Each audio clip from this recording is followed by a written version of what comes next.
الحمد لله نحمده ونستعينه ونستغفره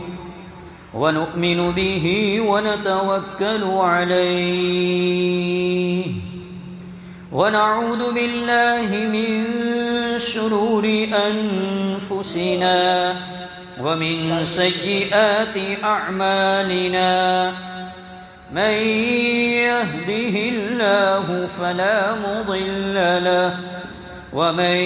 يضلله فلا هادي له ونشهد أن لا إله إلا الله وحده لا شريك له ونشهد أن سيدنا ومولانا محمدا عبده ورسوله صلى الله تعالى عليه وعلى آله وأصحابه وأزواجه وذرياته وأهل بيته وأهل طاعته أجمعين أما بعد فأعوذ بالله من الشيطان الرجيم بسم الله الرحمن الرحيم فقلت استغفروا ربكم إنه كان غفارا يرسل السماء عليكم مدرارا ويمددكم بأموال وبنين ويجعل لكم جنات ويجعل لكم أنهارا صدق الله العظيم وقال النبي صلى الله تعالى عليه وسلم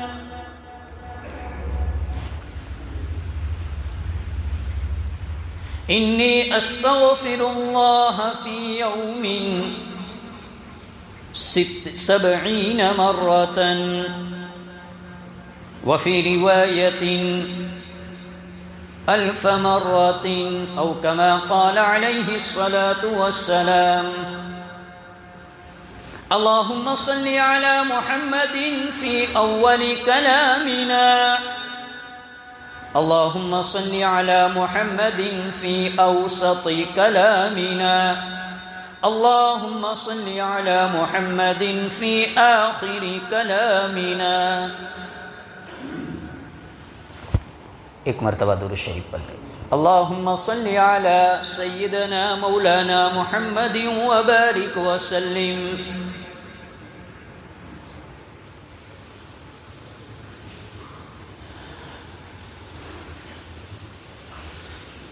سیزن کا مہینہ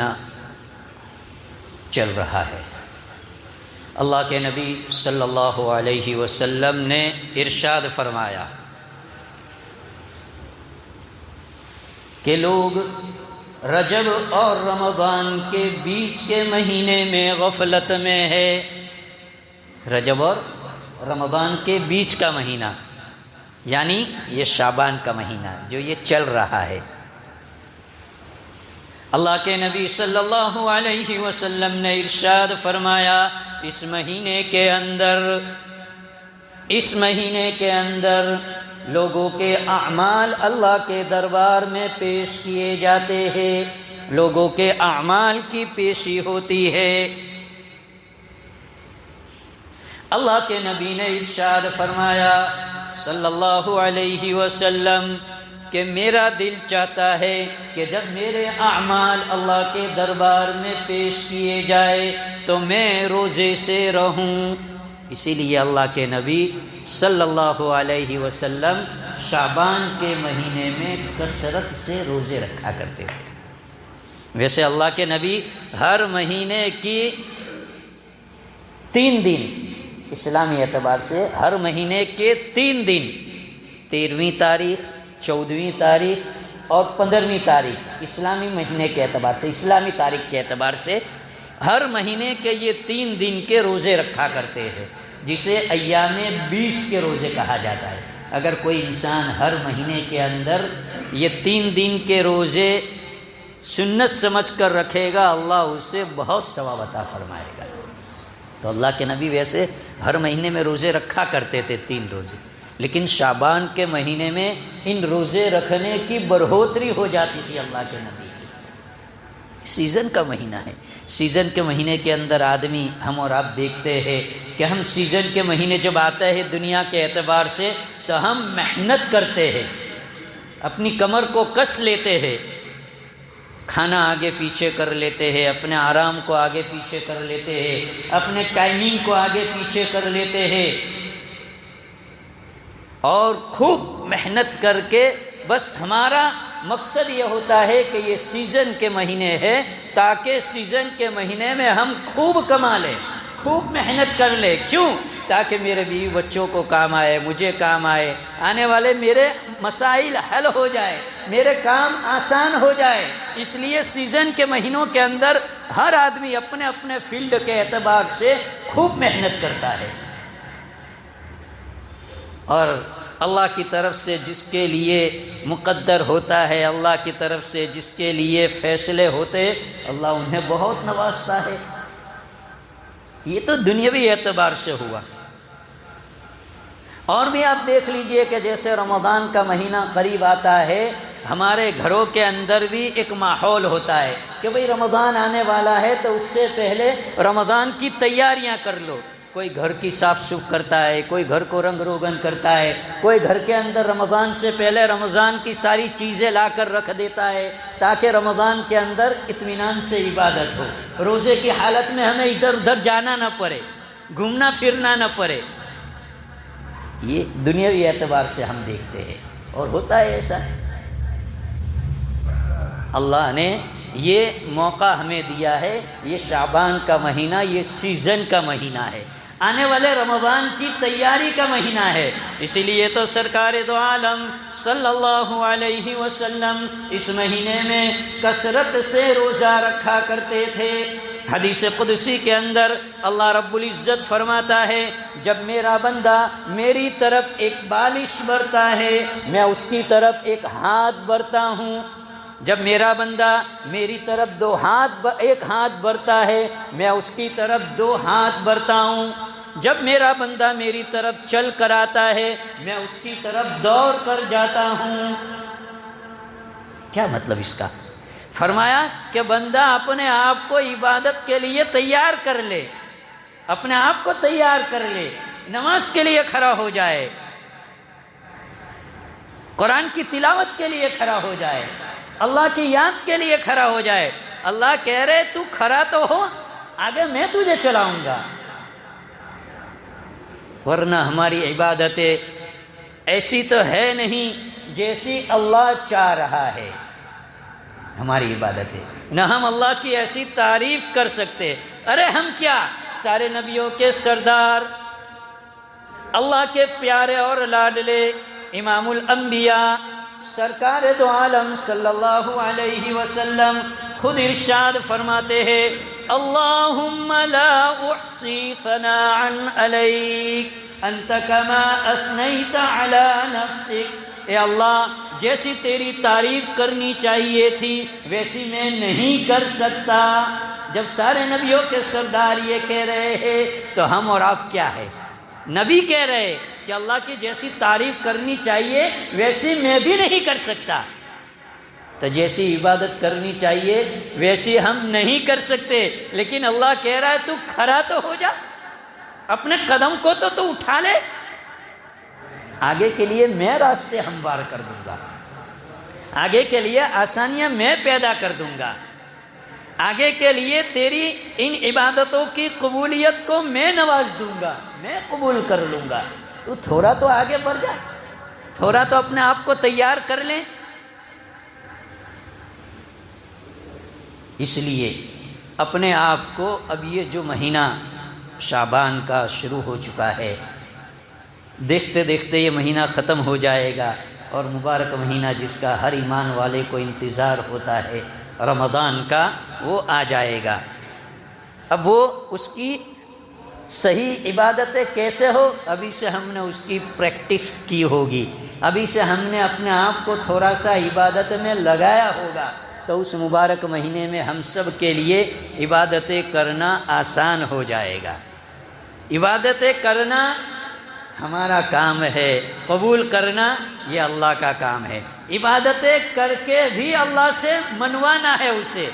کہ یا اللہ میرے بس میں تھا عبادت کرنا، میرے بس میں تھا نماز پڑھنا، میرے بس میں تھا قرآن کی تلاوت کرنا، میرے بس میں تھا خیر و خیرات کرنا، میرے بس میں تھا روزے رکھنا، لیکن یا اللہ جیسا تو چاہتا تھا ویسا نہیں ہو سکا، اس لیے یا اللہ میں استغفار کرتا ہوں، توبہ کرتا ہوں تجھ سے، معافی مانگتا ہوں تجھ سے۔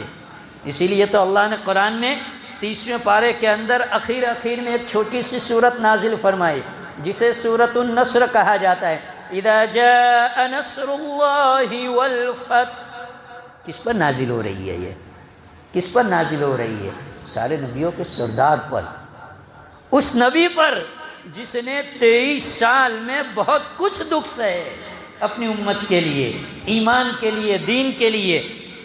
اسے کہا جا رہا ہے، کیا کہا جا رہا ہے؟ اذا جاء نصر اللہ والفتح وَرَأَيْتَ النَّاسَ يَدْخُلُونَ فِي دِينِ اللَّهِ أَفْوَاجًا۔ جس مشن کے لیے، جس کام کے لیے ہم نے تجھے بھیجا تھا دنیا کے اندر، وہ تیرا کام ختم ہو گیا۔ جب تو لوگوں کو دیکھے کہ فوج در فوج، ٹولیاں در ٹولیاں، ٹکڑیاں در ٹکڑیاں، گروہ در گروہ اسلام میں داخل ہو رہے ہیں، فسبح، تیرا مشن ختم ہو گیا، تو اب تجھے کیا کرنا ہے؟ اللہ اپنے نبی کو کہہ رہا ہے، کیا کرنا ہے؟ فسبح بحمد ربک واستغفر، اللہ کی تسبیح و تحمید بیان کرو اور استغفار کرو۔ نبی کو کہہ رہے اللہ کہ استغفار کرو، کیوں؟ جیسا کام کرنا چاہیے تھا ویسا نہیں ہو سکا، اس میں کوتاہیاں ہوئی، اس میں لغزشیں ہوئی۔ یہ نبی کو کہہ کر قیامت تک آنے والے انسان کو یہ سبق دیا کہ تم جتنا بھی بڑا کام کر لو، جتنی بھی بڑی عبادت کر لو، لیکن جیسی وہ چاہتا ہے ویسی نہیں ہوگی، اس لیے اس سے کہو استغفار کرو اس کے اوپر۔ ورنہ اللہ تبارک و تعالی قرآن کریم کے اندر نیک بندوں کی تعریف کرتے ہوئے ایک جگہ اور ارشاد فرماتا ہے، كَانُوا قَلِيلًا مِّنَ اللَّيْلِ مَا يَهْجَعُونَ وَبِالْأَسْحَارِ هُمْ يَسْتَغْفِرُونَ۔ كَانُوا قَلِيلًا مِّنَ اللَّيْلِ، میرے محبوب بندے ہیں وہ جو رات کو تھوڑا سوتے ہیں اور میری عبادت کرتے ہیں، لیکن پھر انہیں تعریف کے بعد آگے کہا گیا وَبِالْأَسْحَارِ هُمْ يَسْتَغْفِرُونَ، سحر کے وقت تم استغفار کرو، تہجد میں تم استغفار کرو۔ ایک طرف اللہ تعریف کر رہا ہے اور آگے کہہ رہا ہے تم استغفار کرو۔ عائشہ صدیقہ رضی اللہ تعالیٰ عنہا نے اللہ کے نبی سے سوال کیا، یا رسول اللہ یہ کیسی بات؟ ایک طرف اللہ تعریف کر رہا ہے ان بندوں کی اور آگے کہہ رہا ہے تہجد میں استغفار کرو۔ اللہ کے نبی نے اپنی رفیق حیات ام المؤمنین عائشہ صدیقہ رضی اللہ تعالی عنہا سے فرمایا، عائشہ اللہ یہ کہنا کیا چاہتا ہے کہ جیسی تمہیں عبادت کرنی چاہیے تھی نہیں کر سکے، اس پر تم استغفار کرو۔ جو کچھ کی وہ تو اللہ اپنے فضل سے قبول کرے گا، لیکن جیسی اللہ کی چاہت تھی، کرنی چاہیے تھی نہیں کر سکے، اب تم استغفار کرو۔ تو بہت سوئے، بہت غفلت میں زندگی گزری ابھی تک، قبر کے اندر کتنا سونا ہے وہ بھی پتہ نہیں ہے، آخرت کا میدان کب قائم ہونے والا ہے وہ بھی پتہ نہیں ہے۔ اس لیے اللہ نے یہ موقع دیا کہ اب اس غفلت کو چھوڑو اور اب اپنے آپ کو کچھ تیار کرو۔ فضائل اعمال کے اندر شیخ زکریا علیہ الرحمہ نے نماز کا جہاں باب قائم کیا ہے اس کے اندر ہر نماز کی حکمت بیان کی ہے کہ فجر کی نماز اللہ نے کیوں رکھی، ظہر کی نماز اللہ نے کیوں رکھی، عصر کی کیوں رکھی، مغرب اور عشاء کی نماز کی حکمت شیخ زکریا علیہ الرحمہ اپنی کتاب میں ذکر فرماتے ہیں کہ مغرب کی نماز سے لے کر عشاء کی نماز کے درمیان تھوڑا سا وقت ہوتا ہے، دیکھتے ہیں ہم گھنٹہ سوا گھنٹہ، مغرب کی نماز ختم ہوئی، اس کے گھنٹے سوا گھنٹے کے بعد عشاء کی نماز کا وقت شروع ہو جاتا ہے، عشاء کی نماز آ جاتی ہے۔ اور یہ بھی ہم نے دیکھا کہ جب ہم مغرب کی نماز سے باہر نکلتے ہیں تو ابھی آسمان میں اور دنیا کے اندر کچھ اجالا بھی ہوتا ہے، چونکہ ابھی سورج غروب ہوا ہے، آسمان اس طرف کے کنارے پر سرخ نظر آ رہا ہوتا ہے، تو تھوڑا سا اجالا نظر آتا ہے، آہستہ آہستہ یہ اجالا ختم ہو جاتا ہے اور پھر یکدم سے اندھیرا ہو جاتا ہے۔ فرماتے دنیا کے اعتبار سے بھی ہم دیکھتے ہیں کہ ہم کاروبار سے جب گھر آتے ہیں، اپنی نوکری دھندے سے ہم جب گھر آتے ہیں تو مغرب کے بعد جب ہم گھر آتے ہیں تو پورے دن کا ہم چرچا کرتے ہیں اپنے گھر والوں کے ساتھ، اپنے ماں باپ کے ساتھ، بیوی بچوں کے ساتھ، حساب کتاب کرتے، چرچا کرتے کہ پورا دن آج ہم نے کیا کاروبار کیا، کتنا منافع ہوا، کتنا مال بکا، یہ ساری چرچائیں کرتے۔ یہ چرچا تھوڑی دیر کرتے، پھر کیا ہوتا ہے کہ چلو اب رات ہو گئی، چلو اب اپنا اپنا وقت ہو گیا، اب سو جاؤ، سونے کا وقت آیا، ہم بھی سو جائے، آپ بھی سو جاؤ، بچوں کو کہا جاتا ہے آپ بھی سو جاؤ، بیوی کو کہا جائے، ماں باپ کو کہا جائے سو جاؤ، اب رات ہو گئی، اور آدمی سو جاتا ہے۔ ٹھیک اسی طریقے سے قبر کے اندر جب انسان جائے گا تو قبر کے اندر بھی کچھ دیر تک اجالا رہے گا۔ وہ کیسا اجالا کہ جب انسان اس دنیا کو چھوڑ دیتا ہے تو اس کے گھر والے، اس کے عزیز و اقارب 2 دن، 3 دن، 10 دن، 40 دن، 4 مہینے، 6 مہینے، زیادہ حد گنے تو سال، پھر تو سال ہو جاتا ہے۔ اپنے مرحومین کو یاد کرنے کے لیے پھر تو سال کا ٹائم ہوتا ہے۔ شروع میں ہم یاد کرتے ہیں، روزانہ بھی ان کو کچھ پڑھ کر ایصال ثواب کرتے ہیں، 10 دن، 40 دن، 4 مہینے، 6 مہینے تک یاد کرتے رہتے۔ جیسے جیسے وقت گزرتا جاتا ہے ہمارا یہ ان کے ساتھ کا کنیکشن دور ہوتا جاتا ہے، پھر سال میں یاد کرتے۔ پھر کتنے تو ایسے ہوتے ہیں کہ زندگی میں کبھی یاد نہیں کرتے کہ ہمارے ماں باپ بھی تھے اس دنیا کے اندر اور چل بسے ہیں، کبھی یاد نہیں آتے۔ فرمایا کہ یہ قبر کے اندر تم جاؤ گے تو یہ چند دنوں کی تمہیں روشنی نظر آئے گی، یہ جو تمہارے عزیز و اقارب تمہیں یاد کر رہے ہیں۔ اگر تم نے مغرب کے بعد عشاء کی نماز دنیا کے اندر پابندی سے پڑھی ہوگی تو یہ عشاء کی نماز قبر کے اندر، جب تک تم قبر کے اندر رہو گے اللہ تبارک و تعالیٰ تمہاری قبر کے اندر روشنی پہنچاتا رہے گا، تمہاری قبر کے اندر اللہ وحشت کو دور کر دے گا، تمہاری قبر کے اندر سے اللہ خوف کو دور کر دے گا۔ تو یہ مغرب اور عشاء کی نماز کی حکمت ہے۔ تو اس لیے ہمیں چاہیے کہ نمازوں کا اہتمام کرے، مبارک مہینے آ رہا ہے،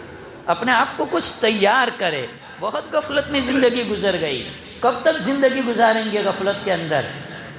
قبر کے اندر ہمیں بھی جانا ہے، کتنا سونا ہے کتنا رہنا ہے نہیں پتہ، کسی کو پتہ نہیں ہے۔ اس قبر کو روشن بنانے کے لیے اور اس قبر کو خوشگوار بنانے کے لیے اور اس قبر کو جنت کا باغیچہ بنانے کے لیے اور اس قبر کو جنت کے باغیچوں میں سے ایک باغ اور اس قبر کو نورانی بنانے کے لیے یہ دنیا کی زندگی کے اندر ہمیں نمازوں کا اہتمام کرنا ہے۔ خوب اہتمام کرو نمازوں کا۔ مبارک مہینہ آیا ہے یہ شعبان کا، اسی مہینے کے اندر انشاءاللہ 2 ہفتے کے بعد وہ مبارک رات بھی آئے گی جس کے اندر اللہ تبارک و تعالیٰ کے سامنے ہمارے اعمال پیش کیے جاتے ہیں، پورے سال کی فہرست بنا کر فرشتوں کے حوالے کی جاتی ہے۔ وہ رات بھی آئے گی، برکت والی رات، مبارک رات۔ تو اللہ نے یہ موقع دیا ہے، زندگی دی ہے، تو غفلت کی زندگی چھوڑ کر ہمیں اب خیر کی طرف آگے بڑھنا ہے، خیر کی طرف نمازوں کا اہتمام کرنا ہے۔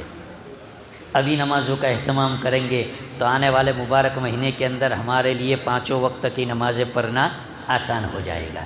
اس مہینے کے اندر تو بھاؤ بڑھا دے گا اللہ، ایک فرض کا برابر نفل کا ثواب فرض کے برابر اور ایک فرض کا ثواب 70 فرضوں کے برابر، بھاؤ بڑھ جاتا ہے اس مہینے کے اندر۔ تو ابھی تھوڑی فکر کی ہوگی تو اس مہینے کے اندر نمازیں پڑھنا ہمارے لیے آسان ہو جائے گا۔ قرآن کریم کی تلاوت کا معمول بناؤ، زیادہ نہیں، روزانہ پاؤ پارا ابھی سے پڑھنے والے بنو۔ پاؤ پارا کتنا ہوتا ہے؟ پاؤ پارا 6 صفحے یا 7 صفحے۔ کتنا وقت لگے گا اس میں؟ زیادہ سے زیادہ 10 منٹ، زیادہ سے زیادہ۔ بہت آہستہ آہستہ پڑھنے والا ہوگا اسے بھی 10 منٹ لگے گی۔ 5 وقت نماز کے لیے ہم آئیں گے، ایک نماز کے یا آگے یا نماز کے بعد 2-3 منٹ رکیں گے، ایک صفحہ تلاوت ہم کر لیں گے ایک پیج کی، تو 5 نمازوں کے اندر پاؤ پارے کی تلاوت ہو جائے گی۔ ابھی یہ عادت بنائیں گے تو رمضان کے اندر ہمارے لیے پاؤ نہیں 5 پارے پڑھنا بھی آسان ہو جائے گا، آسان ہو جائے گا۔ تو نمازوں کا اہتمام، قرآن کریم کی تلاوت کا اہتمام، اللہ سے مانگنے کا، ابھی سے 1 منٹ 2 منٹ اللہ کے سامنے ہاتھ اٹھاؤ، ابھی سے اٹھائیں گے تو مبارک مہینے کے اندر ابھی کی 1-2 منٹ مبارک مہینے کے اندر ہماری 10 12 15 20 منٹ بن جائے گی، پھر مزہ آئے گا۔ اور اس مبارک مہینے کے اندر اللہ دینے کے لیے تیار ہوتا ہے، تو اس مبارک مہینے کے اندر خوب جی بھر کر مانگ لینا، اللہ دے گا، خوب دے گا اللہ۔ تو یہ ابھی عادت ہوگی تو نا، ورنہ مبارک مہینے کے اندر بھی جیسے امام صاحب نے سلام پھیرا اٹھ کر بھاگ کر چلے جائیں گے، لینے کے مہینے میں بھی ہم چلے جائیں گے، پھر پورا سال شکایتیں کریں گے، پھر پورا سال چلائیں گے، یار حالات ہے ہمارے اوپر، اچھا نہیں ہے، بزنس اچھا نہیں ہے، دھندا اچھا نہیں ہے، گھر میں بیماریاں ہیں، گھر میں حالات ہے، لڑکی کا ایسا ہے، لڑکے کا ایسا ہے، یہ میرے ماں باپ کا ایسا ہے۔ یہ کیوں ہوا؟ مبارک مہینے کو تم نے کام میں نہیں لیا، اللہ کو منواتے۔ تو دعاؤں کا اہتمام اللہ کے سامنے، اللہ کو مانگنے والا بندہ پسند ہے، دنیا والوں کو نہ مانگنے والا پسند ہے، لیکن اللہ کہہ رہا ہے جو مجھ سے نہیں مانگے گا میں اس سے ناراض ہوتا ہوں، لیکن جو مجھ سے مانگتا ہے تو مجھے خوشی ہوتی ہے کہ دیکھو یہ میرا بندہ مجھے ہی سب کچھ مانگتا ہے۔ تو ہمیں مبارک مہینہ آنے سے پہلے اللہ نے یہ شعبان کا مہینہ تیاری کے لیے دیا ہے، سیزن کا مہینہ ہے، ہمیں اپنے آپ کو اس کے لیے خوب تیار کرنا ہے۔ اللہ تبارک و تعالی ہم تمام کو آنے والے مبارک مہینے میں سلامتی عافیت کے ساتھ پہنچائے، اور اس مبارک مہینے کے تمام اعمال کرنا ہم سب کے لیے آسان فرمائے اور اسے قبول بھی فرمائے، اور اس کی تیاری کے لیے اللہ تبارک و تعالی ابھی سے ہمیں اس پر لگنے کی توفیق عطا فرمائے۔ اس کے ساتھ ساتھ ایک خاص درخواست اور ایک خاص اعلان یہ بھی ہے کہ ہم اور آپ جانتے ہیں کہ جیسے کہ ہمارے یہاں بھی ہمارا مدرسہ چل رہا ہے خدیجۃ الکبریٰ، جہاں پر صبح میں ہمارے نونہال بچے مکتب کی تعلیم لینے کے لیے آتے ہیں،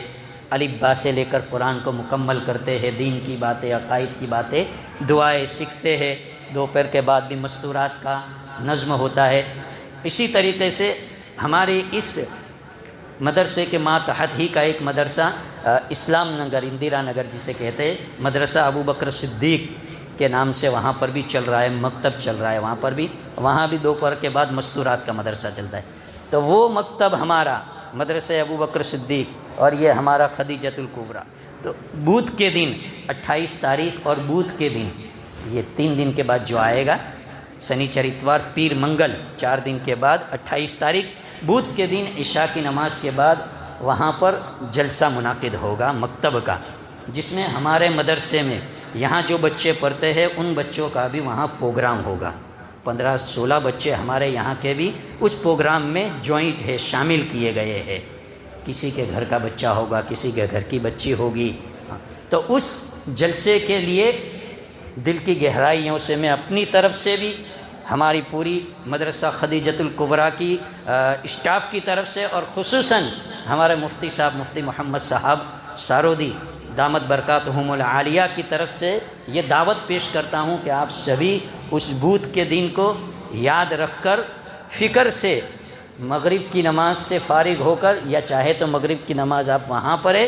مغرب کی نماز کے بعد کھانے کا بھی انتظام ہے سبھی کے لیے، اور اس کے بعد عشاء کی نماز کے بعد ہمارا یہ جلسہ شروع ہوگا۔ ہم اپنے بچوں کو اور ان نونہالوں کی زبانوں سے نکلی ہوئی قرآن کی باتیں، حدیث کی باتیں، دین کی باتیں ہم سنیں گے، اور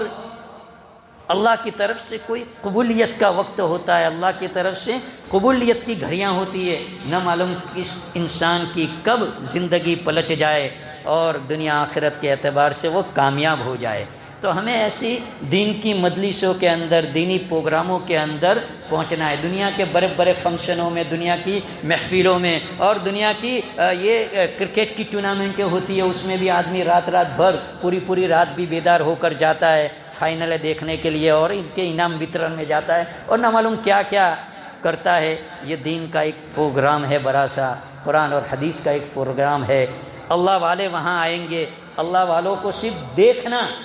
ملاقات کرنا نہیں، ان سے بات چیت نہیں، صرف ان کو دیکھنا بھی اللہ بہت بڑے ثواب کا ذریعہ ہے۔ تو آپ سبھی حضرات سے مؤدبانہ درخواست ہے کہ بدھ کے دن آپ سبھی وہاں پہنچے، انشاءاللہ بڑا فائدہ ہوگا، ہمیں بھی خوشی ہوگی، آپ لوگوں کو بھی خوشی ہوگی۔ آپ دیکھیں گے کہ اپنے گھر کا بچہ یا اپنے محلے کا، اپنے علاقے کا، اپنے رشتہ دار کا کوئی بچہ جب وہاں اسٹیج پر کھڑا ہو کر اللہ کی بات، قرآن کی بات، حدیث کی بات بیان کرے گا اور سنیں گے ہم، تو ہمیں خوشی ہوگی، اور یہی ہماری خوشی اللہ تبارک و تعالیٰ اسے راحت میں مبدل کر دے گا۔ تو آپ سبھی سے گزارش ہے کہ بدھ کے دن فکر کے ساتھ وہاں پر پہنچے۔ منگل کے دن ہمارا امتحان ہوگا بچوں کا، بدھ کے دن انشاءاللہ وہاں جلسہ ہوگا، اور جمعرات کے دن پھر جامعہ ریاض العلوم اکیڈمی جو دارالعلوم مفتی صاحب کا چل رہا ہے، وہاں پر بھی عشاء کی نماز کے بعد انشاءاللہ وہاں کا سالانہ جلسہ ہوگا۔ تو آپ سبھی حضرات سے گزارش ہے کہ دونوں پروگراموں میں وقت فارغ کر کے، رات کا وقت ہے، انسان پورے دن سے فارغ ہو ہی جاتا ہے، تو رات کا تھوڑا وقت فارغ کر کے پہنچے۔ اللہ تبارک و تعالی ہمیں عمل کی توفیق عطا فرمائے۔ وآخر دعوانا ان الحمد للہ رب العالمین۔